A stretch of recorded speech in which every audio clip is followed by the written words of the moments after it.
Our podcast is called Rowan On. Each time we have a guest, it will be a specific topic. I was reading a lot about the science of beer, and I decided to make the leap to beer and brewing. There's a lot of evidence that beer is beneficial for hydration. There's a whole culture. Hello and welcome to Rowan On Brewing Science. For today's episode, I'm here with Dr. Matthew Farber. Welcome. Thank you. Matthew Farber, you are an associate professor in the College of Science and Mathematics in the Department of Biomedical and Biological Sciences. That's right. Okay, so in a nutshell, you are a microbiologist. Yeah, I like to think of myself as an applied microbiologist. Okay, an applied microbiologist who happens to study beer. Exactly. Applying microbiology to various important industrial processes like beer. Beer. Okay, so how did beer become part of your scientific journey? It started as a hobby. As I was working on my postdoctoral fellowship, I was reading a lot about the science of beer because as a home brewer, I was trying to improve my hobby and get better and better and better at it. I just so happened to be in a lab at the time where we had a very flexible biotechnology where we were building biosensors to measure something called proteases. These are a generic class of enzymes that break apart or destroy other proteins. They're important for things like HIV, AIDS, for Alzheimer's disease, and other medically relevant diseases, which we were studying. But then I also decided to build a biosensor that would work in beer. There's proteases in yeasts, which are important for fermentation. There are proteases that these yeasts can secrete into their beer, degrading quality of the product. And we were able to build a biosensor for this particular protease coming from yeast. And I used my own homebrew to measure that protease. And it got to a point in my career where my postdoc advisor told me you have to decide what you want to be when you grow up, whether you're going to study beer or one of these other projects that we had been working on at the time. And I decided to make the leap to beer and brewing. That's great. I love that something that you started as a hobby, something that you really enjoyed, became your career. So Absolutely. It's like you get to do what you love, which is kind of a dream. Absolutely, and I think education has been a big part of what I love doing as well, and I hope that shows very clearly in all that I do, right, is that the passion and enthusiasm for what we do correlates to our students' interest in those fields as well, and we can use that to inspire and motivate students too. So let's talk about that. So you have you lead an undergraduate certificate program on brewing. That's right. Can you tell me about that? Tell me about what kinds of courses students can take, what kinds of things they will do and learn in order to get their certificate. Yeah, so we have a certificate of undergraduate studies in brewing science. As you said, it's 12 credits, and we have courses in brewing science and raw materials, brewery design and operations, yeast management, sensory training. Students can do an internship. They can do special projects in fermentation. There are two required courses, brewing science and raw materials and brewery design and operations. And these are courses that teach the basics of production while thinking about the underlying science and process. This is a process that has been fundamental to human society for as long as recorded history. There's Egyptian evidence of brewing as a really important staple of the culture and community. And so certainly these are things that you can learn on your own over time. I certainly taught myself through home brewing, through books, and ultimately through a lot of collaborations and conversations with commercial brewers. But when you think about the science, understanding processes and where things can go wrong, it'll allow students and ultimately brewers in their professions to better troubleshoot problems when they come up. So that's the purpose of what we're doing, is trying to teach students about the underlying science, the process, while doing some hands-on work that will enable them to be more effective at troubleshooting and fixing challenges as they come up in industry. So we started this certificate as both an opportunity for undergraduate education and employment, but also for industry.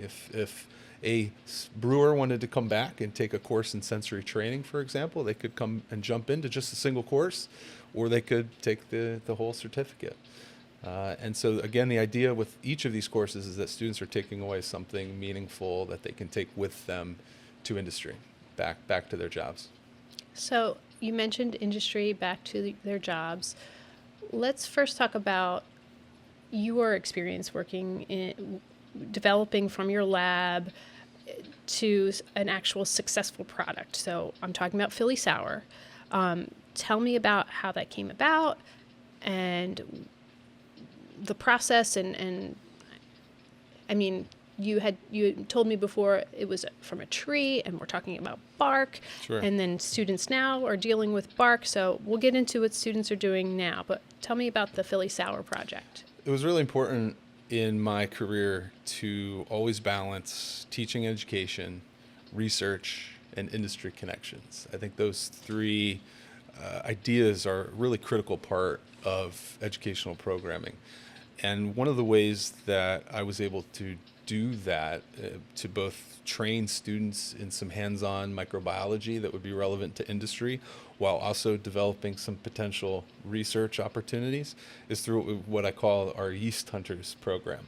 So there are an estimated 200,000 species of different yeast in the world. Wow. But it's estimated that only 5% have actually been identified and characterized in the literature. So there's a lot of great potential for discovery. Can I stop you there? Of course. Where does one find yeast? Yeast are everywhere. So Okay. just take a look around. All right, there's yeast on our skin, on our person. We, of course, know of yeast infections. Those are not the good kinds of yeast. We avoid those. Okay. We can talk more about that if we care to. But we're typically looking on sources of food for yeast. What are sources of food for yeast? It's sugars, especially wood sugars. So trees end up being a really great source of yeast. But we have sampled bird poop, flowers, cicadas, spotted lanternflies, just concrete. Yeasts have been found on fossils. So yeast is everywhere. And, and maybe they're not thriving on a fossil. Maybe they just floated it on some dust and landed there. But yes, yeast are everywhere. So with this particular Yeast Hunters project, then what is really great about student ownership, right, is then they're motivated to better characterize and understand and take some ownership in their own work. And then what we can do is collate all that data, try to understand what yeasts are where. And right now on Rowan's campus, we're focusing on oak trees. Oak tree, the oak is the state tree of New Jersey. It's a beautiful part of our logo. And it also happens to be a really great resource for fermenting yeasts. For reasons we don't fully understand yet, it's a really great niche for fermenting yeasts. Do you think that we will come to understand why? It's a good question, and I would ask another question. Does it matter necessarily? What we're trying to do is not fully understand the mechanisms or purpose, but rather harvest or harness the opportunity, right? Okay. And so that they are there enables us to potentially better find some potential commercially viable specimens. Okay, so the oak tree on our campus, or our main campus, and then also on our West Campus farm, there are some lovely birch trees as well. And yeah. What's happening there? So another fun aspect with this Yeast Hunting program, right, is that we can collaborate with others. Students can go to places that they might be very interested in. And it just so happens I have a colleague here at Rowan, Joe Stanzione, who has a birch tree farm over on West Campus and said, hey, can you pull off yeast from my birch? I said, sure. Yeah, we can try that. So we isolated about 9 isolates that we identified. They all fermented okay, but nothing, I think, too commercially viable. So do you think the oak tree is producing better results? It's hard to say because the challenge is we can only ever sample one place, right? So we try to standardize where we sample. We call it at breast height. So we're typically 3 feet above the ground, where we'll pull bark samples. We'll enrich it in wort. We'll look for fermenters. We'll sample from there. Well, what's on the top of the trees? what's in the roots or around the soil under the trees, right? It's such a complex ecological niche that it's really difficult to say. I'm not counting out birch. Okay. All right. So we might make a Rowan birch beer someday from birch yeast beer. isolated from those trees. I like Not it. yet. Not yet. Okay. Let me go back to the question about Philly Sour. Sure. Do we want to talk about how that came to be? Yeah, so when one of my students was out sampling in West Philadelphia, we sampled off of a dogwood tree. And like I alluded to, our process is we pull a bark sample, we'll put it into wort, W-O-R-T, that's the word for pre-fermented beer. That's what we call our extract of barley malt with some hops before we've added the yeast for fermentation. So we put the bark into the wort, and then we enrich for anything that's on the bark that can tolerate those conditions, and we're looking for fermentation activity. Let me stop you there again. When you say enrich, tell me what that means. There are hundreds, if not thousands, of microbes on that piece of bark, and we're talking about a thin strip, an inch by an inch. And they're not all going to work together in this context. They're not going to thrive in that environment. And so what we're trying to do is select for those microbes best suited to tolerate a high sugar environment, the bitterness, the hops, and then ultimately tolerate the ethanol that they may produce or that others may produce. It's a mixed community. And so we can literally just look at these enrichments and see the fermentation. We can see the bubbles. We can measure it in other ways, but we can actually just observe it. You can observe and determine, okay, well, this has more sugar than another one. Yep. Okay.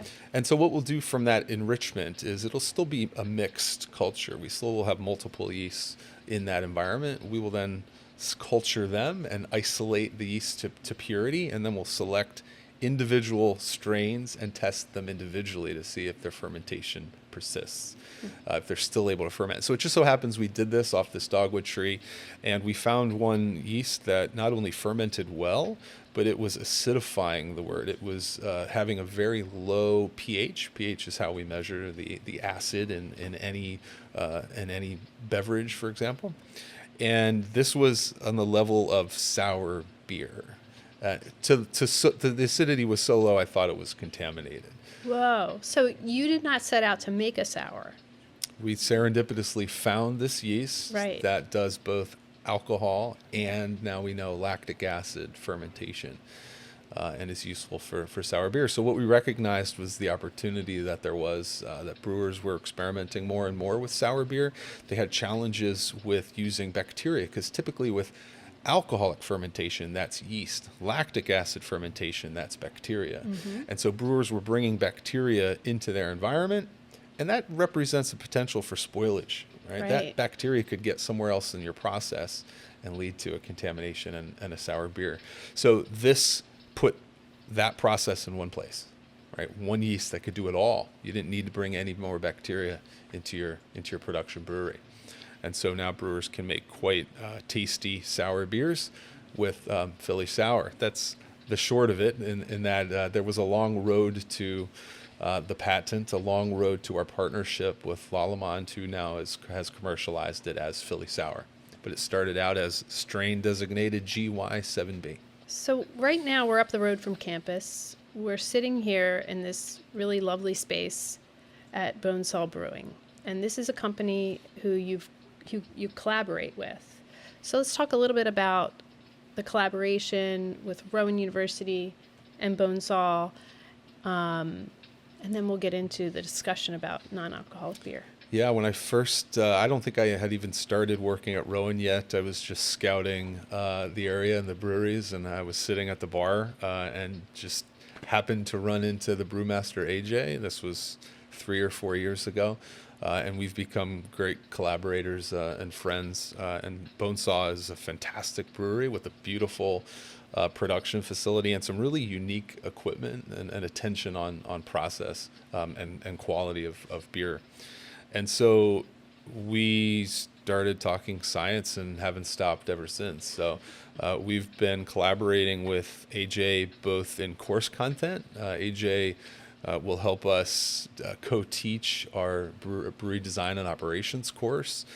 He will ultimately be a part of our formal partnership in establishing a pilot R&D and teaching brewery here at their Glassboro location. So tell me about that. So you'll have students in the lab creating, fermenting, making yeast, and then bring it to Bonesaw Brewery. And then what happens? It will be Bonesaw beer. So It will it will become be Bonesaw our beer. pilot facility at Bonesaw, their beer. And if it meets their standards of quality, we'll have some Rowan beer on tap at the Glassboro location. Again, this kind of bridges my interests always in teaching, education, research, and industry connection. The idea is that we will have students kind of learn the process on this equipment while hopefully doing some R&D for a company that might be working on a new product, Yeah. while then getting that beer on tap for the brewery and seeing that industrial side of going from product to market. Okay, when do you think what we can come and visit and we'll actually be able to taste a Rowan beer on tap? Even though it's a Bonesaw beer, but it's our Rowan yeast, or how does that? How do you say Partnership that? agreement is signed. We're sourcing equipment as we Okay. speak. So Okay, so soon. soon. All right. What do you think is it like one at a time? Like what do you think the first one you'd roll out? What kind of a beer? The first beer. Yeah. That'll be a conversation we'll have with AJ. Okay. Hopefully pull in some students into a collaboration type of beer. Historically, every new place I've gone, I've brewed an alt beer, a very malt-focused beer called an alt. Alt. Yeah. So if Okay. I have my way, it'll be a very malt-centric beer. Okay. What makes a beer malt centric? Like what are the characteristics? You're looking for not a lot of hops, just a little teeny bit of bittering hops, but then you're looking for well caramelized malts. I like some traditional floor malting without getting too much into the details of what malt is. It's essentially germinated barley that then goes into a kiln, which then gets milled and steeped to extract all the sugars and flavors.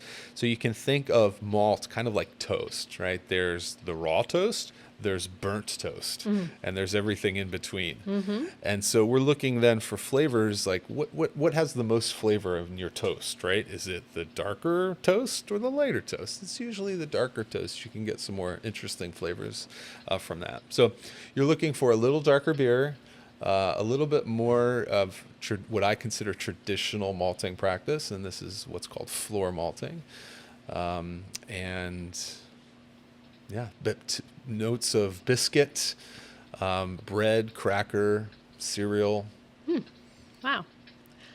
So we visited your lab and you let me brew some beer. Yeah. And we did something called mash. We did wort. We made our own water. It's pronounced wooder. Oh, in this area, Wooder. It's often called wooder. Yes, That's right. I say water, but that's okay. And we made our own water. And you gave me the option to make almost any kind of beer I wanted, which was very cool. And I chose. Well, we came here first, and we did a taste test of the beers here to sort of narrow down what kind of beer I would brew. That's right. And I went with a stout, and I wanted something that had like a coffee flavor. And I specifically was interested in doing a non-alcoholic. And you were excited about that because you don't often get to use non-alcoholic yeast. I teach about non-alc beer. I've written in my book about non-alc beer. I've been a part of industry panels and conversations about non-alc beer, but I hadn't yet actually done my own. So I was eager to jump in. Okay, so we went through the whole process, and you brought some here for us to try, That's right. which I'm really excited. Can we just dive in and give it a go? Let's bring it in. Jake, would you mind? Oh, we have Jake here. He's going to bring in some of our beer. I thought we could try it and then maybe come up with a clever name for it. Yeah. Thank you, Jake. So this is Jake. He works with you, and he is an assistant brewer. Is that how you would? Yeah. Okay. Jake was a student in the BBS in biological and biomedical sciences. He took some of my brewing courses, and I came onto a contract with a company called Vital Foods and Beverages to help them develop some recipes for their own products as they look to launch their brand. Kevin is the owner there, and he's been a great collaborator. He's been fantastic to work with. One of the beers that Kevin wanted to design was a stout infused with some really nice natural herbs and spices from Jamaica. He is Jamaican. And so we used the base of that recipe for this non-alcoholic brew. Technically, Yes. to be non-alc, we don't call it legally beer. It is a non-alcoholic brew, Brew. but we can call it beer because we're not Okay. putting a label on it. Okay. So as I move and try to reach it, there you go. Oh, thank you. So this is our non-alcoholic brew. It's very dark. It is a coffee stout. So when we talked about malts and kind of what it entails, we added some very like burnt toast kind of, right? Like on the really, really dark end. So we have some what we call base malt. That's the workhorse. That's going to give us a lot of the sugar and the enzymes that we need to make beer. But then we're going to add things like roasted barley, midnight wheat, chocolate malt. And it's really just a very small percentage. Less than 5% of the total malt gives it this really dark, complex color and flavor. And then we used a special yeast. Yes. And so we'll come back to that yeast and maybe talk a little bit more about the flavors. So again, you're going to taste some of the roastiness from the malts. You're going to also taste some of those herbs and spices that we added in the profile. Okay. And that's Cheers. it. Cheers. Let's give it a try.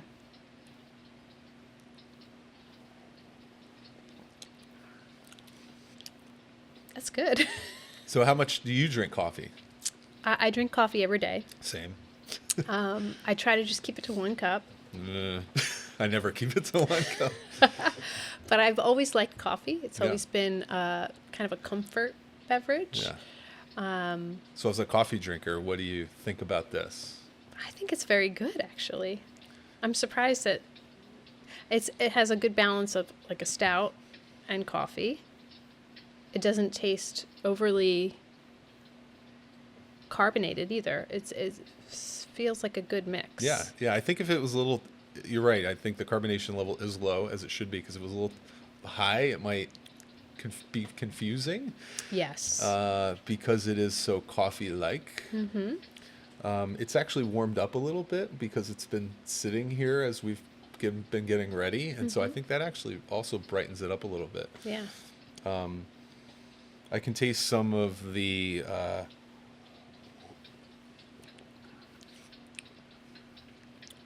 kind of like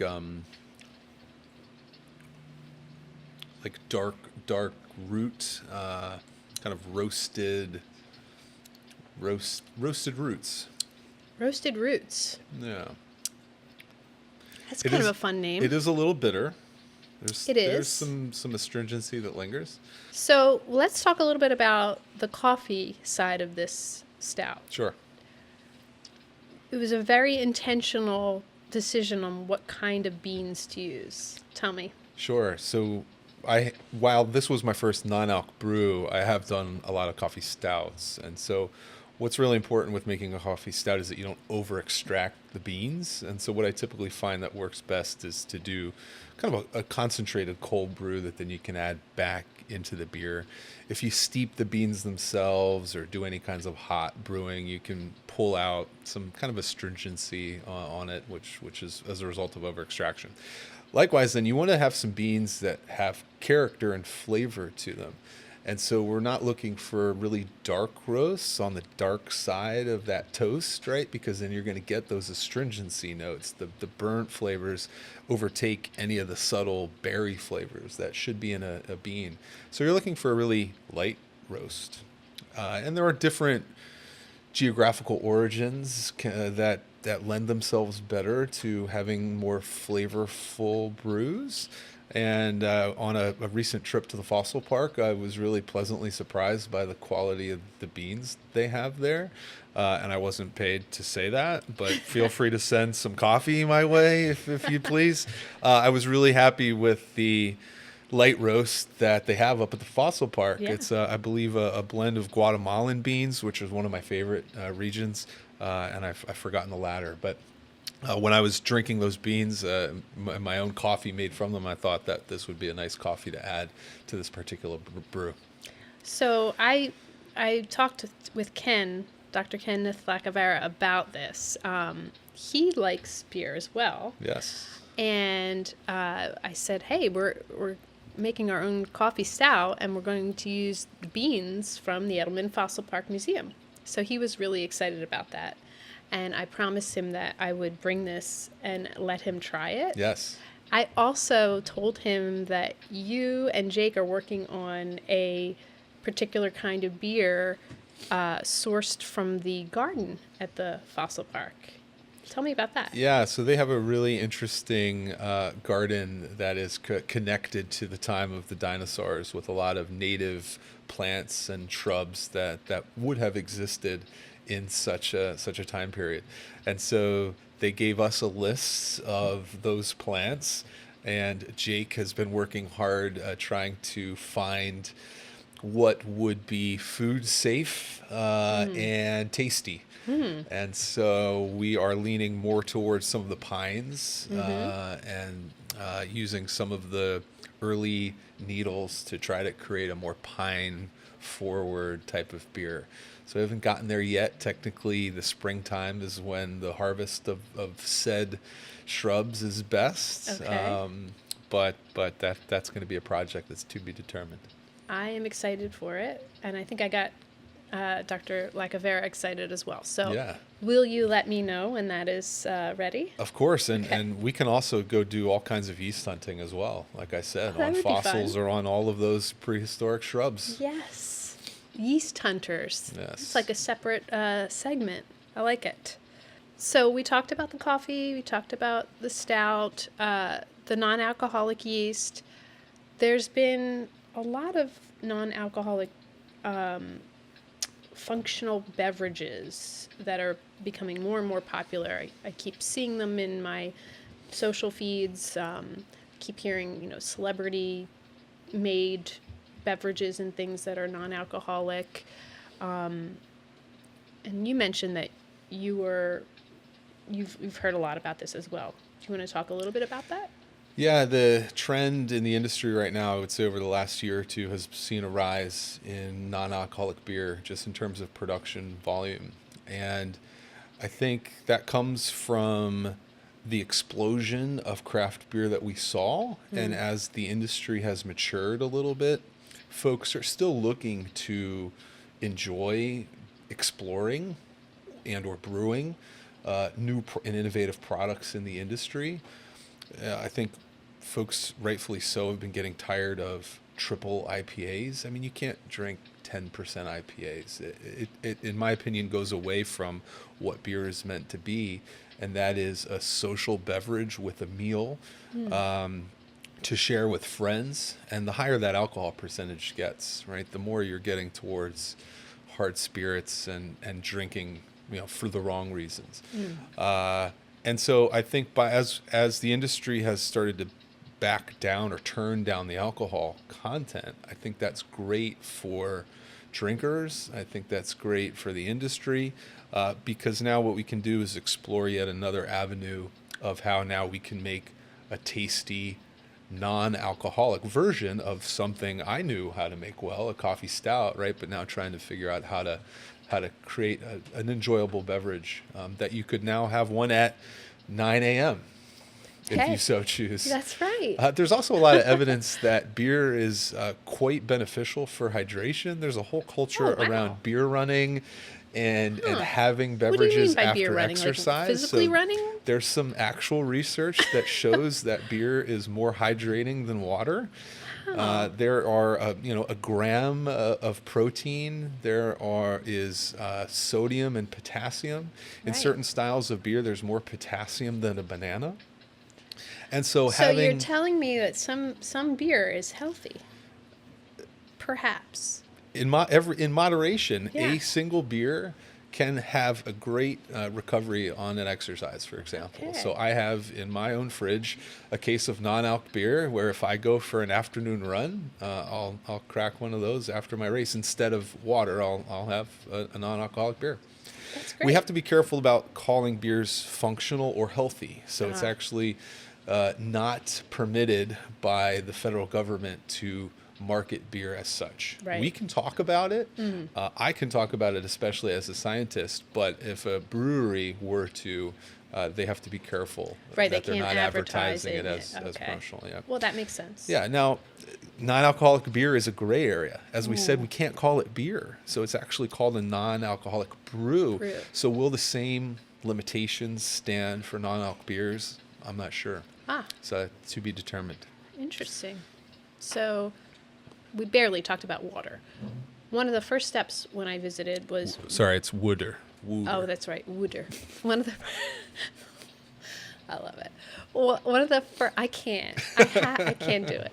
One of the first steps was we had to make our own water. Yes. And I looked at you funny. What do you mean we have to make water? And you said, well, you have to add back in certain chemistry, sodium and things. So let's talk about that, because maybe that, I mean, when you talked about having a non-alc brew, and it can actually be better with hydration and potassium. So can you plan for that when you're making something? Like, Yeah. oh, I want something that will be great after a run, and I'm going to add in the water XYZ. Yeah, beer, water is that one ingredient that folks don't think enough about, and some commercial brewers don't think enough about. Right, when you think about a beer, this is 90% water. So clearly, the water quality plays a big role in flavor.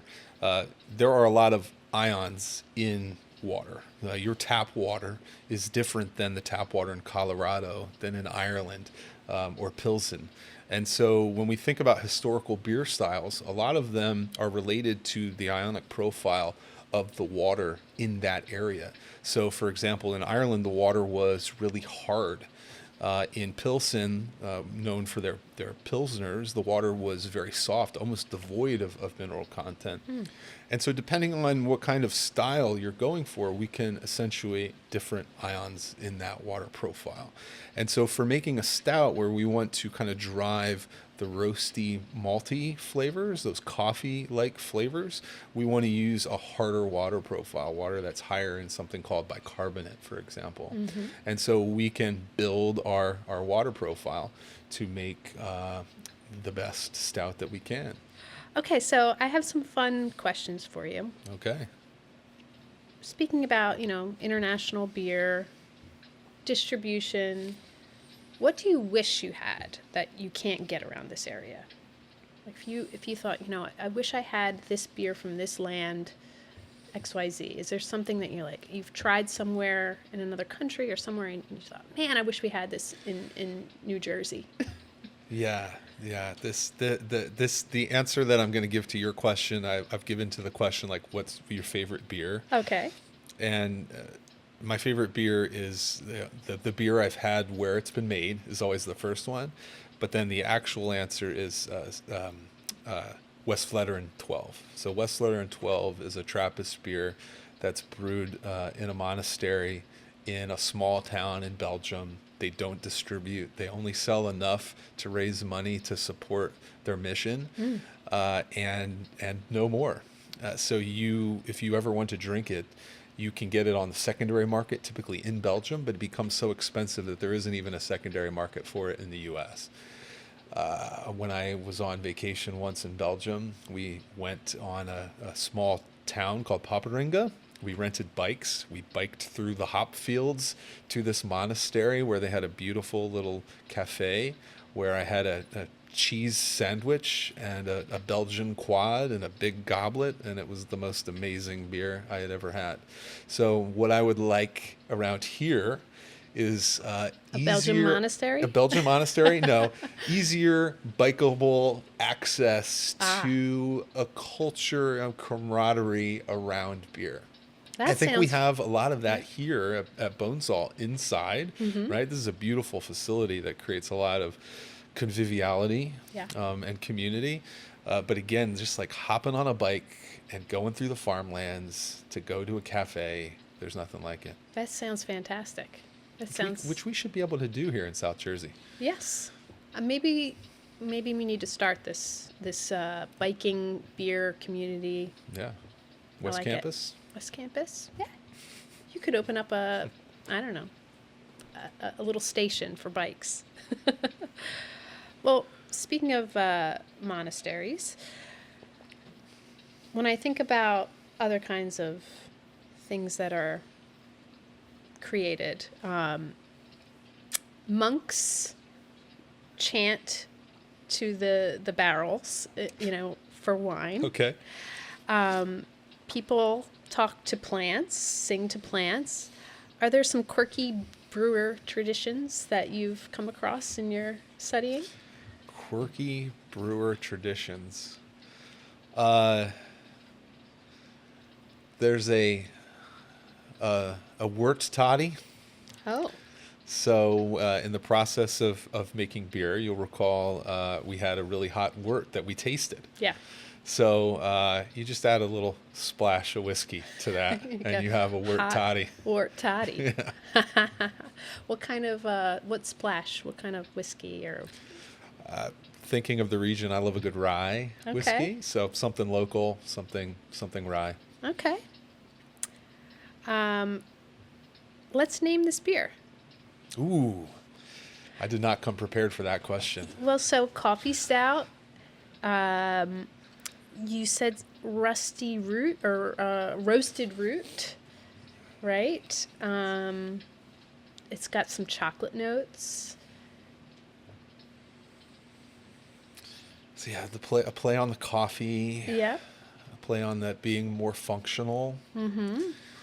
This was taken by one of my favorite breweries in Pittsburgh, but they had an eye-opener stout, but they actually got in trouble from the TTB for claiming that it would open your eyes if you Oh my had it. goodness. So again, you have to be careful about functional beverages. It's this gray area.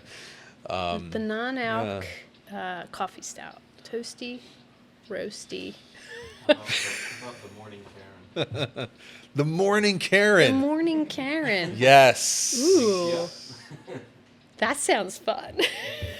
I like It's it. got a couple meanings. I like it. The Morning Karen. Yeah. Wake up to it. Yeah. All right. Wait, do you have a catchphrase? Fellas, do I have a catchphrase? Yeah, kill your darlings. Kill your... That's Stephen King's quote. But I do have it written on my board, kill your darlings.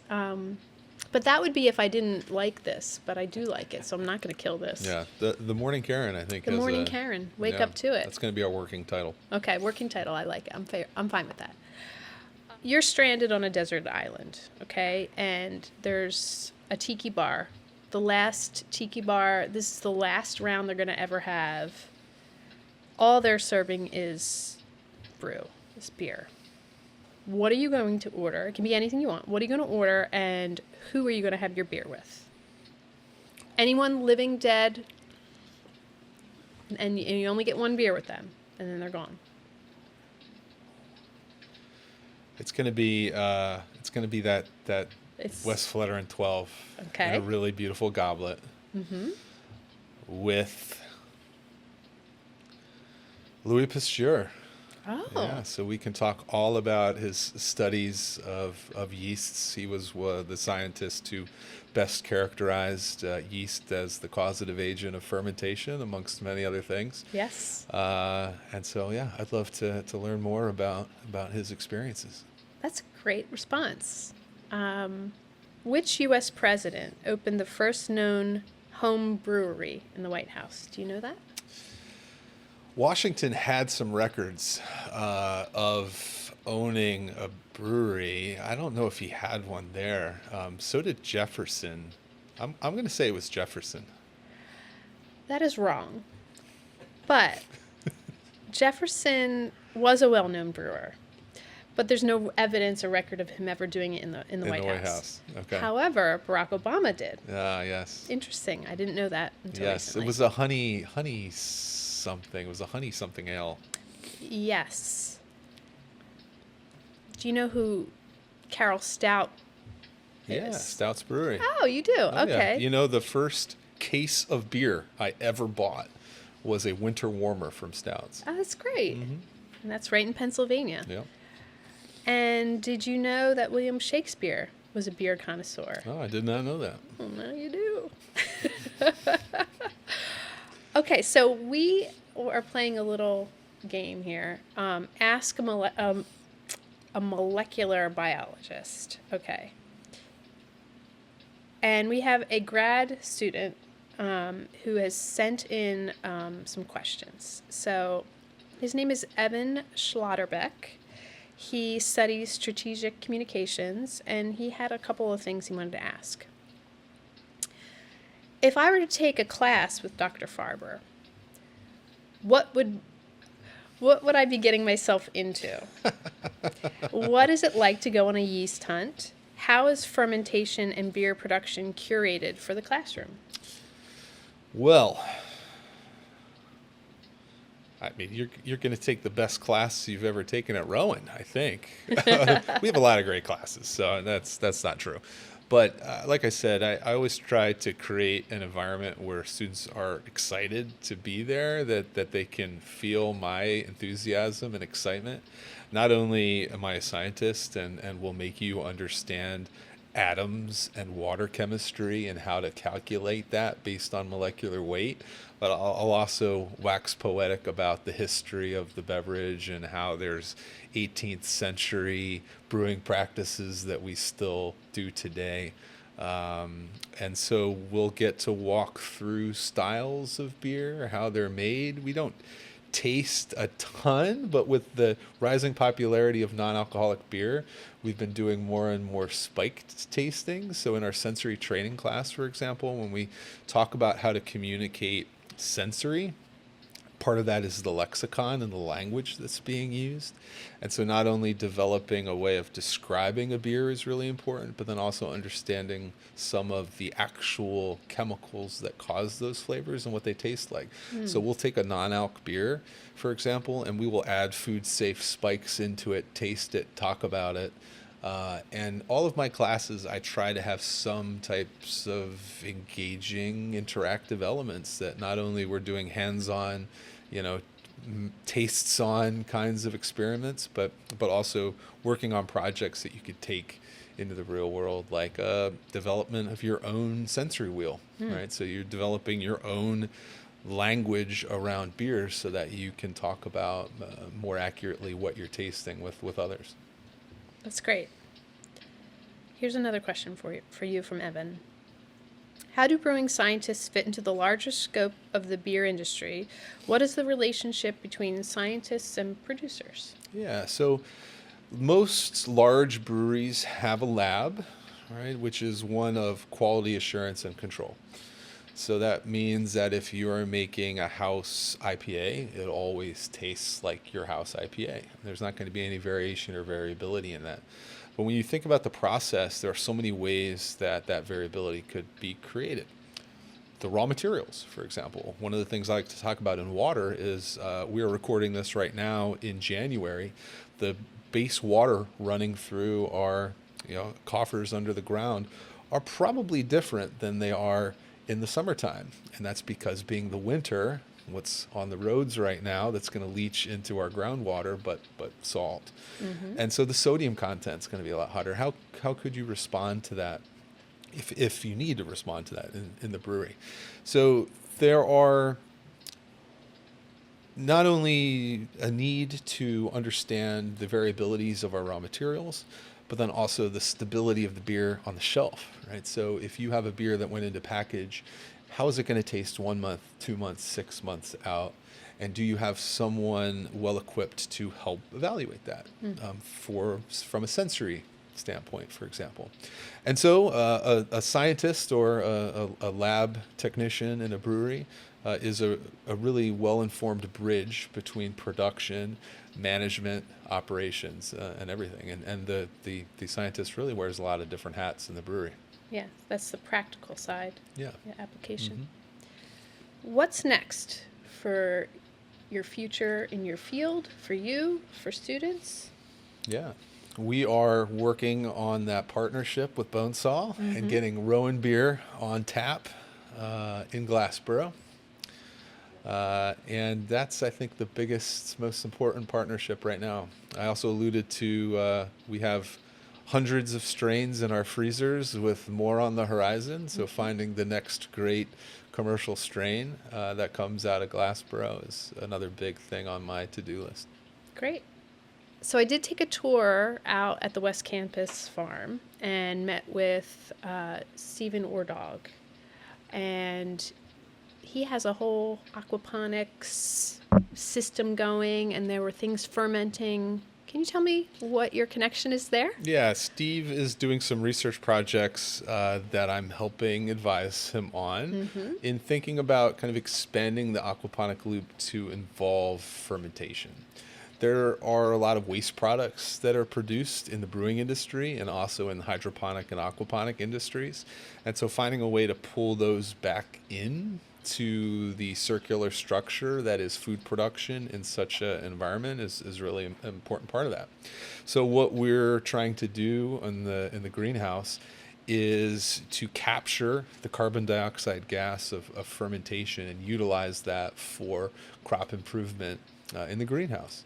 And so we have some really promising results that we'll be looking forward to sharing soon. That's great. And I did see the fish, the koi fish. We do hope to visit with him and talk to him soon as well. And so maybe we can do a crossover where we'll talk a little bit about the fermentation side as well. And the important part of that too is his food's going to the shop, right? So part of it is taking that food back to the community. So how can we take some of these commercial commodities that are waste products, pull them back in to create something more useful for the community? Right. There's a lot going on at the West Campus Farm that is really looking into the sustainable side of farming, responsible farming. So as we're talking, it sounds like this is a very special, unique program that you have going here at Rowan, and you're doing things.